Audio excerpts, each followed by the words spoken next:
in the truck, you gonna stand up. Rep the Midwest, get it hype, this the ramp up. Hey, the ramp up. Never hit the brakes, break it down day to day. Show the people what it takes. The ramp up, the ramp up. Welcome to the Ramp Up. This is episode number 10. We have a very special guest today, two special guests. One of our great partners, Move for Hunger. They're a charity organization that we've been partnered with now for a little over a year, and wanted to get them on and talk about what an awesome cause they are, and the partnership we've had, and then just get the word out, because I think it's great for any shippers out there. What you guys are doing is amazing. So just wanted to get out and have a conversation, and maybe we just start with you guys introducing yourselves and talking about Move for Hunger in general. Sure. I'm happy to start. My name's Stephanie Delos. I'm the program director here at Move for Hunger. So I get to oversee all of our programs that are moving food from a variety of different donation sources and delivering them to food banks throughout all 50 states here in the US and parts of Canada as well. Our team is completely remote, so we're spread out across the country. Me personally, I'm located in the Tampa Bay area in Florida. And I've been at Move for Hunger about 4.5 years now. Kyla, would you like to do? Yeah, my name's Kyla. I'm a food recovery coordinator over here at Move for Hunger. I've been with the organization for about a year now, and I used to work at a food bank for around 7 years, so a lot of experience in the food banking area. It's been great to be able to help get a lot of food donations to so many different food banks around the country. I am located in Missoula, Montana. And yeah, it's been great working with y'all for the past year, because I started in January of last year, and then I think we started working with you guys like in March or something. So we kind of started around the same time. Yeah, it's been a fun partnership, and it took off kind of quickly. We were pretty proud of our involvement when you guys put up the stats at the end of last year. I think we were like fourth or fifth in terms of like what we were able to move last year. So really awesome cause. Yeah, that first meeting was pretty cool. We met Taylor at the organization at Manifest. Had a conversation with her, got excited about it, because food and bev is definitely one of our strengths in terms of like a brokerage and a provider. So it just seemed like a lot of room for collaboration, and we got involved quickly. But getting back this year and seeing you guys with a booth there, obviously the organization seems like it's grown quite a bit. If you want to talk, maybe you guys both been, Stephanie, you've been there for 4 years, even just over the last year, Kyla, just curious how the growth's been, and, maybe talk on that a little bit. It seems like things are really picking up. Sure. Yeah, I'm happy to talk a little bit about the history of Move for Hunger and kind of how we got here. It's changed a lot in the last few years. But Move for Hunger, we are a nonprofit. We're a 501c3, and we started about almost 17 years ago in New Jersey. Our founder, who's our current executive director, Adam Loey, his family has owned a moving company for over 100 years. So while he was working with his family's company, he just saw how much food people would leave behind, and it would always end up in the trash. And so, just being a nice person, he just kindly started asking people, hey, would you like to donate any of this food once you move? And he delivered it to his local food bank in New Jersey. And so the first month he collected 300-400 pounds of food. And the next month, even more. And it started to grow from there. So he had this idea, we're just one moving company. Imagine if the whole moving industry made this a part of just our regular operations. And so he started Move for Hunger, mainly focusing on the moving and relocation industry, attending a bunch of the different van line conferences and making connections with different moving companies. So fast forward to where we are now, we have over 1,400 moving companies that are part of Move for Hunger. And so they implement our original program, Donate Your Food When You Move, into their daily operations.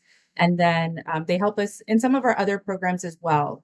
So after that, we started a multifamily program where we recover food from multifamily communities. I think now we're close to 3,000 properties. I think it's around 2,800 properties across the US that recover food as well when people move out. And our movers will help us move some of that food too. So for many years, Move for Hunger was just working with non-perishable food and mainly much smaller amounts, when people move out. And then when I came on board, it was in that pandemic era, and we started getting a lot of requests for large food donations. So, bulk food donations, we all know the supply chain was disrupted and there were things happening all throughout the supply chain. And so we were getting calls like, hey, we have 20 pallets of this canned soup. Can you move it? Or, we have some fresh food. Would you guys be able to move that? And so, right around the time when I came on back in 2022, our movers were able to help us with some of it. But of course, we realized our limitations pretty quickly. They don't have refrigerated trucks. They're also volunteering, so we can't really ask them to go very far because they're running their business as well. And so that's when we realized we needed to create another network of transportation resources to help us move these much larger donations. So in the beginning, it was only a few here and there, some non-perishable, some fresh that required reefers. And now we have our charity freight network, which really has only been around about a year and a half. So you guys are one of the first ones to sign on with us. And so through that, we've been able to move so much more food. So just to give you an idea, when I started here, we were moving about 5 million pounds of food a year. And last year we moved over 17 million pounds of food. So it's made a huge impact in our numbers and our impact. But the most important thing is we're able to feed a lot more people by being able to rescue these much larger donations. And over the last couple of years, we've been able to keep the fresh food donations about 50% of all the food that we move, which we're very excited about. We know that's the hardest for food banks to have access to, and it's the most nutritious. So, we've been able to grow a ton by being able to have partners like Hoplite to be able to transport large amounts of food, and especially with refrigeration. It's been a game changer for us. Do you guys have a goal set in mind for this year on top of the 17? Originally it was 20 million. So I say originally because we're getting we're going much faster this year than we have in previous years. And so I've seen in previous years where they will change the goal halfway through the year. And so I have a feeling that might happen this year. We're already at around, I think, 8 million. And April's not even over. So I'm wondering if that might. How many of the, I guess, like shippers you're working with are reaching out to you as opposed to you all kind of exposing them to Move for Hunger? I think it's a mix. We have some people on our team that just focus on doing outreach and maintaining the current relationships we have. So we have been able to come across food donations in a variety of ways. So sometimes it is through outreach to companies that we know have food, whether it's farms or food manufacturers, food distributors. Sometimes we're connected through another food recovery organization.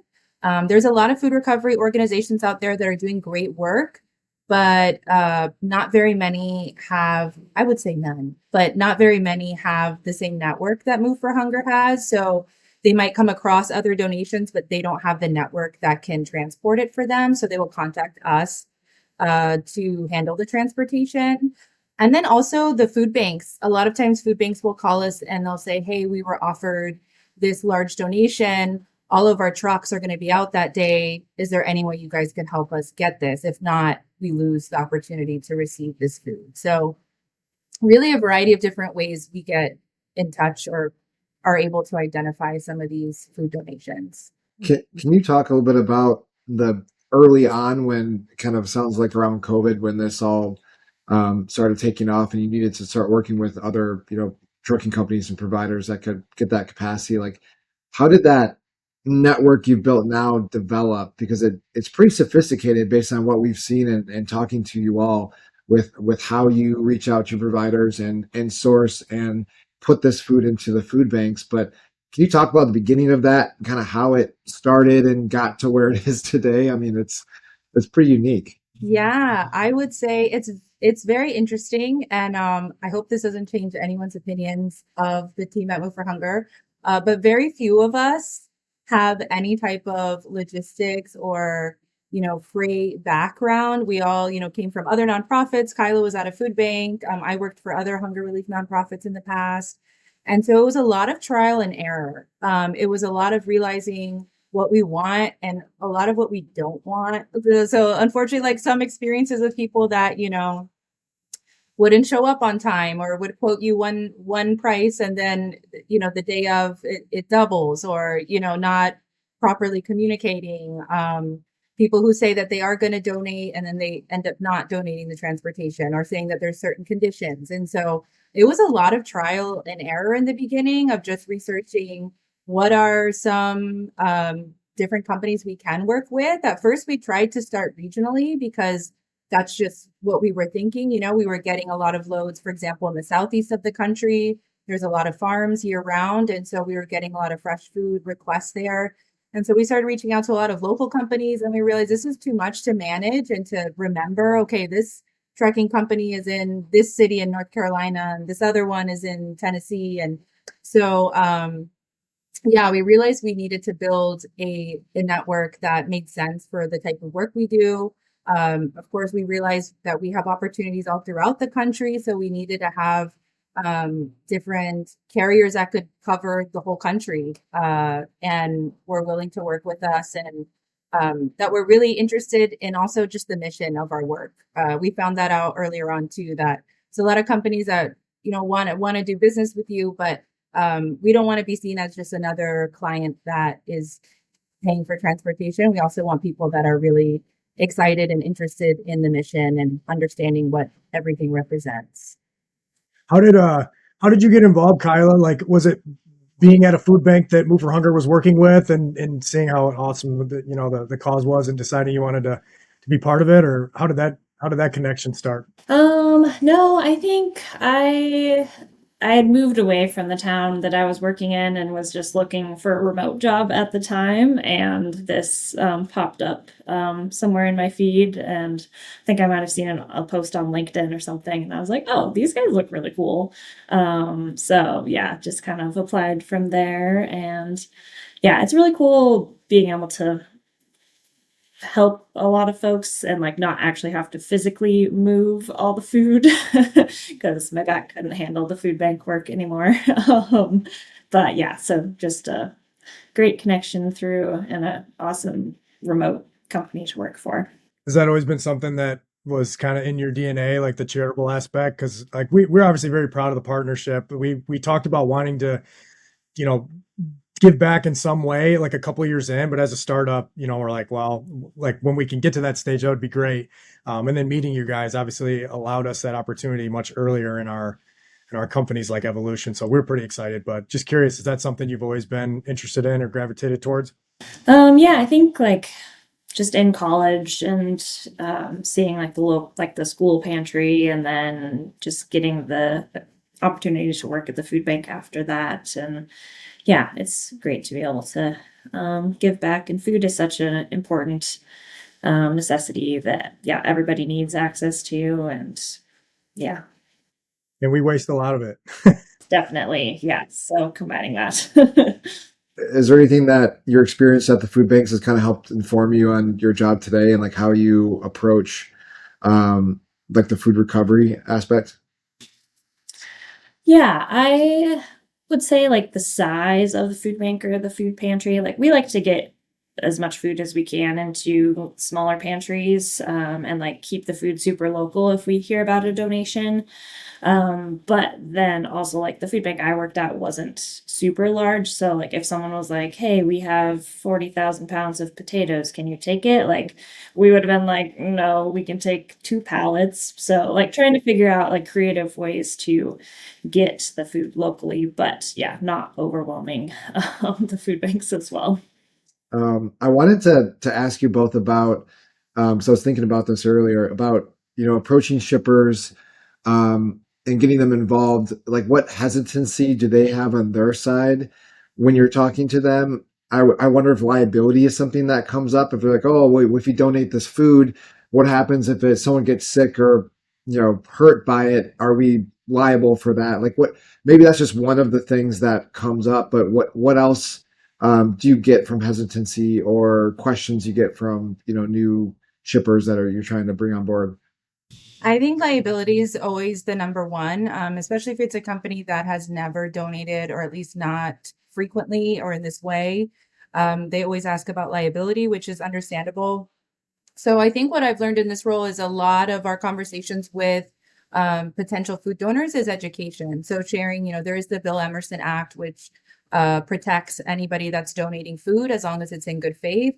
So we always share that. I think I don't think people realize it's a hesitancy at first, but I think a challenge that we faced with some companies we've talked to that have wanted to donate is sometimes they're going to have to make shifts in their operations. And I don't think they realize how much of a hurdle that can be if they're not already operating in a way that will allow for them to donate. So to give you an example, I won't name any names, but we had a company that distributes to a lot of very large retailers, and they were interested in seeing if they could donate product through us, and we would help transport it to food banks from some of their distribution centers. They mainly worked with dairy, and they kept sending us donations that were expired, and not expired by a day or two, which often a lot of food banks will still take, but they were expired by over a month or almost 2 months. We're talking milk and yogurt and things like that. And we worked with them for months. I mean, like weekly calls, trying to figure out. And eventually they just said, well, everything we're going to send you is going to be expired. That's the way that our warehouse is operating. We're not going to have a way to be able to notify you with more advance. And so some of that is frustrating because especially with these large companies, if they don't have someone who's dedicated to sustainability or corporate social responsibility or giving back, or, I mean, in my mind, even inventory control, I guess, in that sense, it can be a big challenge for them. And it's hard for us because we can't go to their warehouse and move things around or improve their system. We can only try as best as we can. But unfortunately, that's just, if some people are operating in that way, there's not much we can do because we can't. I mean, no one's going to want to receive that type of donation, unfortunately. So I think it's just trying to also work with people and see how we can optimize their operations to make it the rest of the process as easy as possible. Yeah, it's a shame they couldn't find a way to get ahead of that a little better. I mean, essentially, you just became like a waste removal service for them because the stuff's well past the date of consumption. Yeah, no one's going to want to eat that. I always think, would I want my family to eat this? And that's what I always tell people, like, would you feel comfortable if your kids ate it or your family ate it? Sometimes if it's a few days or by the time it gets distributed, if it's a few days past the best by date, oftentimes hunger relief agencies will accept it and they're able to distribute it. But if it's that far past, no one would want that. And even at that company, I remember we were sometimes meeting with someone on staff, and then sometimes they had, an intern leading it because they truly just didn't have anyone on staff that was focused on donations. That's a shame too when you think about it, because how many companies are like that, and there's just so much waste being created that could have been saved or repurposed before that. Which gives a good bridge, I guess, to the next question is like, if you're a shipper, how do you get involved with Move for Hunger? Because I think you guys likely make the process pretty easy, and it's a great cause. So I'm sure that would be great to find out how to maybe some of our customers or prospective shippers watching, like how can they get involved?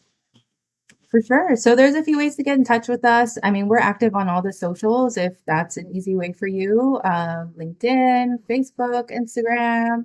You can also check out our website, Move for Hunger. We have an interest form on there, I believe, under our bulk donation website. So there's a quick form to fill out, and someone on our team will contact you. And we're always happy to take time to set up a call and talk through the process of what that looks like and answer any questions before we move into coordinating transportation for you. And then we're happy to share our contact information as well. If people want to reach out to us directly, we can include that. I don't know if there'll be any notes or anything here. I do want to ask you both, like, what initiatives are you, or problems are you both personally grappling with right now that you're trying to solve? Could be a project or something, big, maybe just your goals, or maybe a very specific initiative. Yeah, I was gonna say like the first like issue that comes to mind is like the gas prices, which has been difficult to, or yeah, it's just been a little bit harder to stretch our budget. Just like we understand that all the quotes are a little bit higher because of that, and yeah, we totally understand. But for projects, I feel like I've been moving a lot of potatoes this year. There's been lots of potatoes going to different organizations and different churches. We had one recently that y'all actually helped with that went, it was 21 pallets of potatoes, like 42,000 pounds, and it went to one distribution site, but then 10 churches picked it up. There was an elementary school that picked up some of the potatoes as well, and then 4 smaller pantries, and then a bunch of individuals as well. It was just like a big potato drop. So been working on a lot of stuff like that recently, which has been really, really fun. And y'all have been really helpful getting trucks for those for sure. No, appreciate that. I do have to imagine, picking up produce and crops. There's a lot of more like rural areas where that's done. And you think about like the Pacific Northwest, you think about, Florida, you think about sometimes at the southern border, just, certain crops, certain years are not necessarily located right next to large, cities. So how are you approaching that and trying to route things the best way? Because like you said, the budget piece is hard, especially when the market has turned like it has and fuel costs are really high. Do you try to go more locally with distribution? What's kind of your thought process there? Yeah, definitely. If it's someone just reaching out with a donation, we do try to keep it local. Some folks that we work with are coming from the pantry side or food bank side. So they're like, we have access to this donation of potatoes that is like a state away or 2 states away. So then we work with them to then get it to their distribution site. So those sometimes go a little bit farther than like the or what we would like, but yeah, we're happy to get the food wherever it needs to go. I was just going to add too, I think something that's really great about Move for Hunger is that we are not restricted to any specific network of food banks. So we really will distribute to any food bank as long as they're giving the food for free. We will deliver food to them. So there are some other nonprofits that just focus on working, for example, like with food banks that are just within the Feeding America network, or food banks that are maybe just within their state association. But Move for Hunger, we will work with any food bank or food pantry as long as the food is given for free. And so often, for example, I'll talk to a company and they'll say, well, sometimes we do deliver to our local food bank. And we're like, that's great. We don't want to interfere with that. But have there ever been times where your food bank's not able to take your food? In those cases, that might be an opportunity to call us. Or maybe you have a donation and the food bank says, our trucks are busy for the next 10 days. Could we pick this up 2 weeks from now? And that may not be convenient for you. And so I think our flexibility is really helpful in that sense, and that if one food bank, isn't able to take the 40,000 pounds of potatoes, we can call another one, even if it's slightly further. So I think that flexibility and the ability to work with a number of different types of hunger relief organizations is really helpful and helps us find the best solution, especially when we know a lot of these loads need to be moved quickly. It might have been a rejected load. It might have been surplus that's taking up space in their warehouse. So a lot of these companies that are donating the food, they often want it out as quickly as possible. And so we're able to respond so quickly by having that flexibility of who we work with.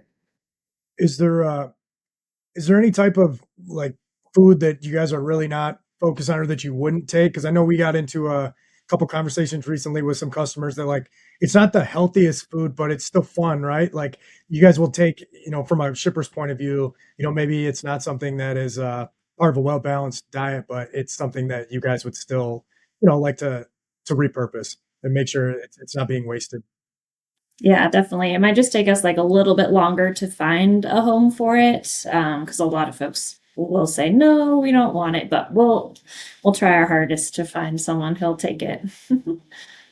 Yeah, some of those loads are tough. I'm just thinking we had a couple come in this week of, it was like ice cream toppings, like, fudge and caramel and sprinkles. And A few things come to mind because we know it's not the most nutritious. And sometimes there are food banks that are like, no, we don't want this. We don't want this.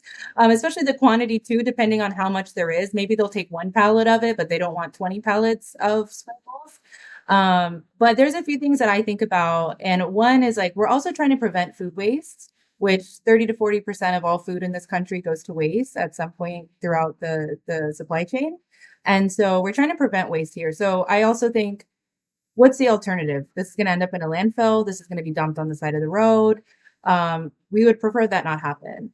And also, I think it's not the most nutritious, but I also think people that are struggling also deserve the opportunities to find some joy in what they're eating. And maybe it's their kid's birthday. Maybe they're celebrating an anniversary. Maybe it's hot and they want some ice cream and they want sprinkles on top.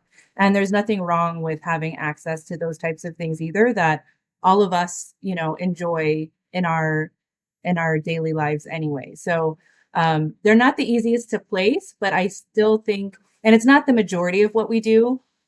But I also think that, again, we're trying to prevent waste and just make sure that less food is going to landfills in this country. Where do you think the next, 3 to 5 years, Move for Hunger is going? Like, what do you, when you kind of think about some of your goals, but also where this could go in that time? Like, what does that look like for both of you? Moving more pounds, I guess, is first thing that comes to mind, I guess, is moving as many pounds of food as we can, going above that 20 million pound mark, I suppose, and just making more and more connections every year with more food donors and food banks, and trying to spread the word about our organization. But I don't know, Stephanie, you have any more? I mean, I would echo all of that. We're trying to deliver more food, make sure that less food is going to waste. Trying to find the gaps in everything. Like where is a lot of food going to waste? Whether it's at on the farm level, is it at a distribution center? Is it with those rejected loads when they're being delivered to retailers? Is it when people are moving out and they're leaving food behind? So I think all throughout, we're seeing and learning about more opportunities that there are to rescue food. Something we haven't talked about yet is Move for Hunger also recently launched a freight savings program, and this is geared towards food banks. And it really was born because a while ago, when we started doing a lot of these large donations to food banks, a lot of times the food banks would ask us how much we had paid for the load, and they would say, "You guys are getting much better rates than we are. Would there ever be an opportunity for us to book the other transportation that we're already having to pay for, but just book it through Move for Hunger? Because you guys are just getting a lot better rates." And it would be great also to have that logistics support of that their team wouldn't have to do. And so we explored the opportunity probably over a year, maybe 2 years. And so we recently launched a freight savings program. And so the idea is that food banks, they have to pay for certain routes, especially for food that they purchase. And so their transportation budgets are squeezed just like everybody else's, and they're looking for alternative solutions to get food delivered to them at lower rates. And so we're offering that as a new program to food banks to help them stretch their budgets further by contracting Move for Hunger for their transportation. And so that we're able to rely on our charity freight network and book loads that normally the food bank would book on their own, but they would be able to do it in collaboration with Move for Hunger. So we're able to save them money. That's more money that they have to purchase food or that they could use in their programs that are helping the community. It's great for us because we're, more involved in supporting the food banks. We're also able to engage our charity freight members a little bit more in that work as well. And so that's something that is very new, I would say, within the last 6 months or so, just getting off the ground. On that note too, I've seen a few events that you guys have put on. Do you have anything in the works upcoming that anyone could come out and meet the team or contribute in some fashion? Yeah, there's always a ton of events that our organization puts on. We actually have a whole events team that's separate from our team. We focus on the transportation, but we have a whole events team I think historically Move for Hunger has grown by attending a lot of in-person events, conferences, and all different types of events in the moving and relocation space and the multifamily space, now in the freight and logistics space as well as with food banks and food recovery organizations. So at a lot of conferences, we've been putting on different activations to help engage people, whether it's like packing bags that will then be delivered to families to the local food bank. Or we have just a few different creative activations that we do, whether they're in person or virtual.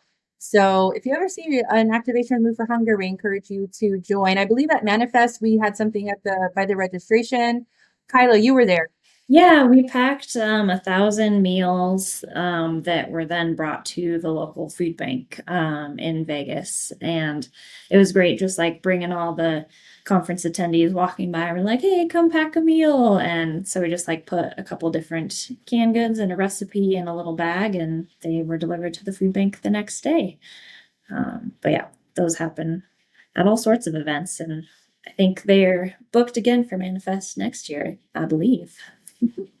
That was really cool. We all packed a bag while we were there as well, and then getting like our little sticker on our badge saying that we had helped donate I think 1 million meals was pretty cool. It was definitely a sign of pride for us. But no, just really appreciate the time and appreciate the partnership a ton. But anything else that you guys would like to relay out? It's just such an awesome organization, and we're proud to be part of it. But appreciate the time today. Thank you. We likewise, we're very appreciative. Kyla and I, tried to prepare for today ahead of time, and we were looking through all of our records of all the times that Hoplite has delivered food for us, and the amount of pounds. I think it was like 1.7 million pounds so far, just over the last year. And we just want to extend our gratitude and hope that your team understands what that represents and what that means and how many people are able to eat because of that and how much food didn't go to waste because of everything that you all have contributed as a team. And so we're just very thankful for the partnership and everything you do to support our work. And we're excited to continue working together and feed some more people. I think you guys do the hard part. I'd say the transportation is the easier part of this. Coordinating all that, it's got to be pretty fun endeavor every day. But we're hopeful we can help get you guys to at least 20 million this year, and if not more. Seems like we're trending ahead of that. Thank you. Absolutely, we hope so.